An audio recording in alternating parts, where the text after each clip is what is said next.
Yemen के बादशाह और मलका को बरसों की दुआओं के बाद एक बेटा नसीब होता है।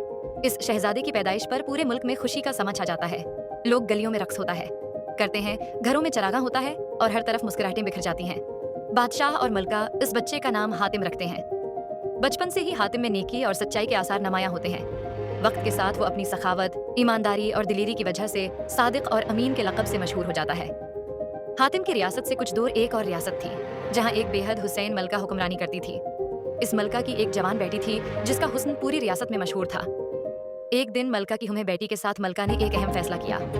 बेटी एक पुराने जंगल में जा रही थी जहां उसका सामना एक जादुई शैतान से हुआ।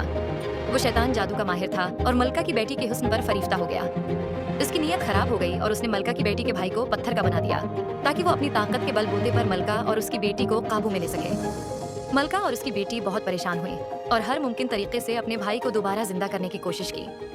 बहुत से मालिजीन, हकीम और जादूगर आए, लेकिन कोई भी इस जादू को खत्म करने में कामयाब ना हुआ।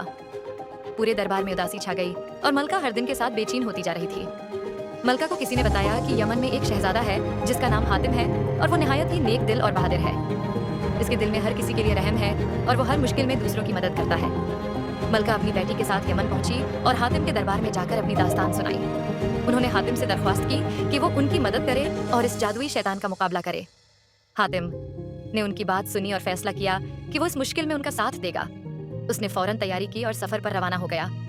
सफर के दौरान हातिम को एक पहाड़ पर एक बुजुर्ग से मुलाकात हुई जो बहुत बड़े वली और हकीम थे।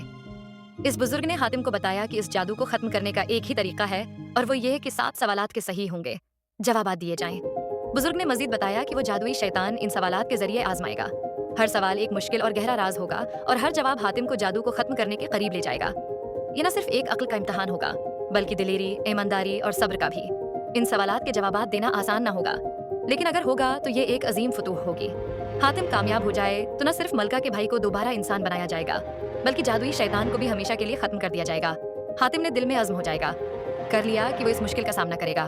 वो जानता था कि ये चैलेंज आसान नहीं होगा, लेकिन वो हमेशा दूसरों की मदद करने और नेकी की राह पर चलने के लिए तैयार है रहता था।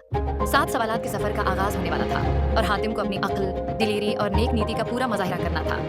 यहाँ से हातिम का नया और प्रख्तर सफर है शुरू होता है, जहाँ उसे 7 सवालात के जरिए न सिर्फ जादुई ताकतों का मुकाबला करना है बल्कि अपने आप को एक नेक और सच्चे इंसान के तौर पर साबित करना है। हर सवाल के पीछे एक अलग कहानी और सबक छिपा है और हातिम को अपनी अक्ल और दिल दोनों का इस्तेमाल करना होगा। हातिम ने कैसे सवालात के जवाबात हल किए वो हम अगले हिस्से में देखे गए। अगला हिस्सा इसी चैनल पर कल अपलोड किया जाएगा। अस्सलामुअलैकुम। अगर आपको हमारी वीडियोस पसंद आए तो हमारे चैनल द फैमिली वॉल्ट को सब्सक्राइब करें और नई वीडियोस की अपडेट्स के लिए बेल आइकन जरूर दबाएं।